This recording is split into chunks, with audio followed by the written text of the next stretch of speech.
नमस्ते। Easy निहंगो YouTube च्यानलमा यहाँलाई स्वागत छ। योभन्दा अगाडिको भिडियोमा हामीले तपाईहरुलाई महिना र बारको बारेमा पढ्न सिकाएका थियौं। अब तपाईहरुलाई जापानिज भाषामा समय कसरी बताउने, जापानिज भाषालाई 1 बज्यो 2 बज्यो 3 बज्यो भनेर कसरी भन्छ भनेर सिकाउन गइरहेका छौं। कृपया ध्यान दिएर हेर्नु होला। धन्यवाद। जी यानी कि बजे, बजे भन्नलाई जी, ओ क्लक जी भन्छ। अब हामीले चाहिँ कसरी समय बताउने भनेर त्यसको बारेमा के तपाईहरुलाई म भन्न गइरहेको छु है। कृपया बोर्डमा ध्यान दिएर हेर्नु होला है।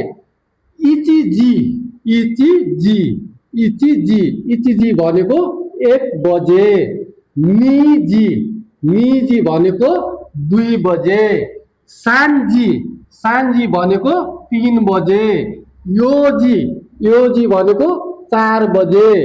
गोजी, गोजी भनेको 5 बजे। रोकुजी, रोकुजी भनेको 6 बजे। सिचिजी भन्छ, 7 बजेलाई सिचिजी भन्छ। सिचिजी भनेको 7 बजे। हाचिजी, हाचिजी भनेको 8 बजे। कुजी, कुजी भनेको 9 बजे। ज्यूजी, ज्यूजी भनेको 10 बजे।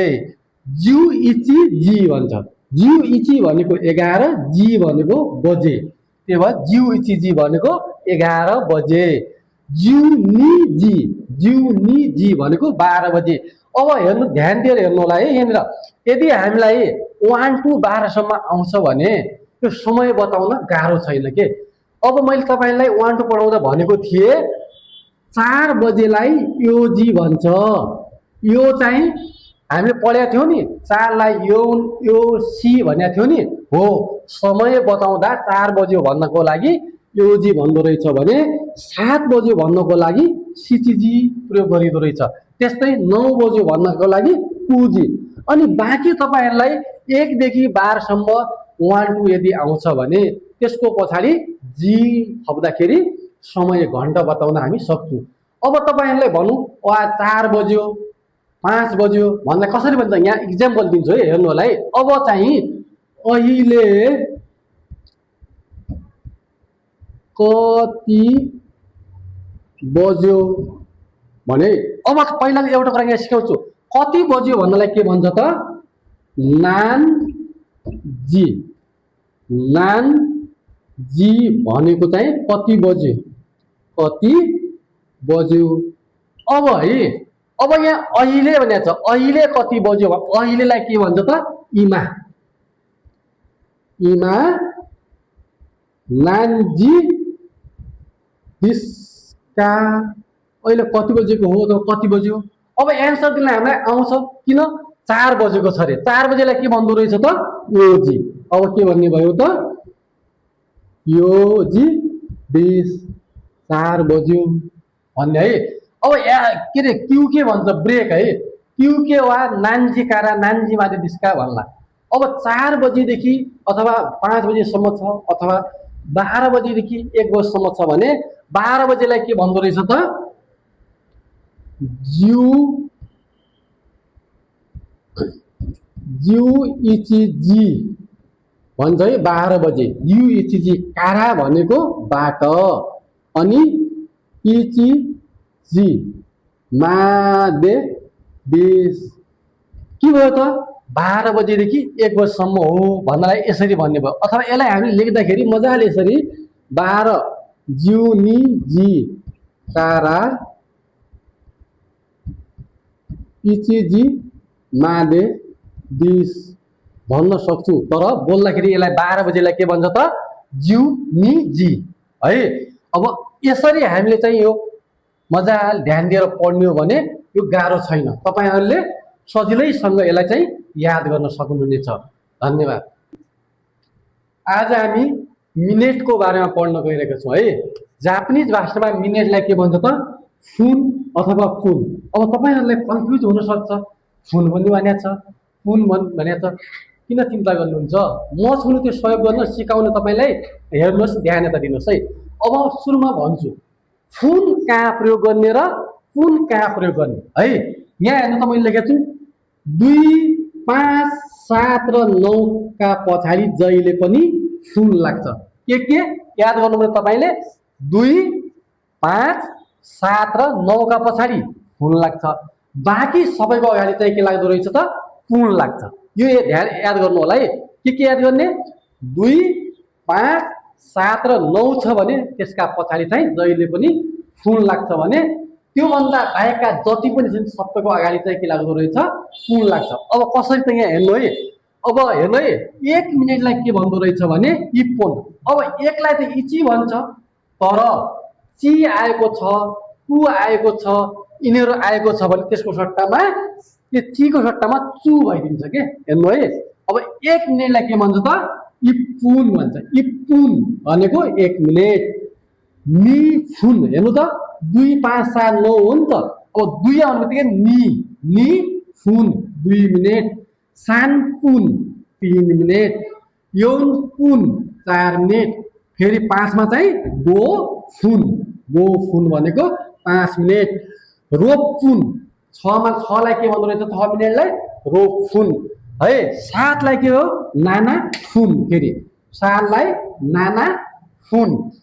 8 लाई हापुन, हाची हो नि त। हाचीको चीको सट्टामा चु हुन्छ। चु अब सानो चु भइसकेपछि हाफुन भयो। क्यु फुन है, 9 हो नि त। 9 आउने बित्तिकै के हुन्छ त, फुन लाग्यो, क्यु फुन। अब 10 लाई जिउ उठ्यो नि, जिपुन। 10 लाई जिउलाई जिपुन भन्छ भने अब कति मिनेट भनेर भन्नु पर्दा त्यो जानिराख्नु पर्यो। नानपुन क्वेसन सोध्दा के हुँदो रहेछ त, पुन नै प्रयोग गरिदो रहेछ। कति मिनेट भन्नलाई नानपुन। अब हामीले जान्नुपर्ने एउटै कुरा के छ भने, यदि 2 5 7 र 9 छ भने त्यसका पछाडि जहिले पनि हामीले फुल लाउने। त्योभन्दा बाहेकका अरूमा चाहिँ के लाउने त, पुन लाउने। यो त हामीले 10 मिनेटसम्म गर्न जान्यौँ। अब मिनेट त 60 मिनेटसम्म हुन्छ।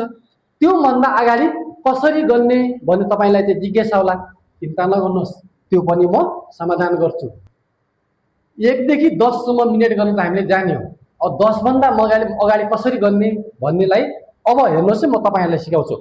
अब हामीले सुरुमै के भनेको छु भने 2 5 7 र 9 का पछाडि जहिले पनि फुल लाग्छ भनिसकेपछि अब 11 चाहिँ है। अब यहाँ हेर्नु त, अब 11 12 13 14 15 16 17 18 19 20 21 यसरी जति हुन्छ। अब हामीले चाहिँ के भनेको छौँ भने 2 5 7 र 9 का अगाडि फुल लाग्छ हो, त्यही नियम यसमा पनि लागू हुन्छ। अब हामीले हेर्ने के भने चाहिँ यो पछाडिको अक्षरलाई ध्यान दिने के। यदि यो पछाडिको अक्षर 2 5 7 9 छ भने यसमा पनि हामीले चाहिँ फुल लगाउने र बाँकी जति पनि छन् त्यो सबैमा चाहिँ फुल लाउने। जस्तै 11 छ, 11 लाई के भन्छ त, जिउ इप पुन भयो। किन, यो त 1 छ नि त, पछाडि 1 छ, त्यही पुन भयो। अब 12 छ भने हेर्नु त, जिउ नि फुन भयो हो। यसरी नै हामीले जाने हो के। यदि पछाडि 2 5 7 र 9 छ भने अब यो पछाडिको हेर्नु पर्यो है। त्यो छ भने हामीले चाहिँ थाहा छ फुल लगाउने हो। यदि अरू त्यो बाहेकका अरू जुनसुकै छन्, जस्तै 1 3 4 6 8 0 छ भने त्यसका पछाडि फुल लगाइदिने। अब 21 छ, 21 लाई के भन्छ त, निजु इप पुन है। अब त्यो 22 आयो भने यसलाई के हुने भयो त, निजु नि फुल। किन, पछाडि चाहिँ 2 आएको छ। 2 आउने बित्तिकै त हामीले के लाउँछौँ त, फुल लाउँछौँ। यसरी नै तपाईहरुलाई म आज होमवर्क छोडेर जाँदैछु। 1 देखि 60 सम्म पुरो मिनेटहरु लेखेर कमेन्टमा पठाउनु होला। धन्यवाद। आज हामीले मिनेट र जिखान घण्टा पढ्न सिक्यौं। यो भिडियो हेरेर तपाईलाई कस्तो लागिरहेछ, तपाईको जापानिज भाषा पढ्नमा के सजिलो सहयोग भइरहेको छ भने कृपया हाम्रो युट्युब च्यानल इजी निहोङ्गो युट्युब च्यानललाई लाइक, कमेन्ट र सब्स्क्राइब गर्न नबिर्सनु होला। साथै तपाईहरुले के कस्ता सुधार गर्नुपर्ने छ त्यो सजेसन पनि दिन अनुरोध गर्छु। धन्यवाद।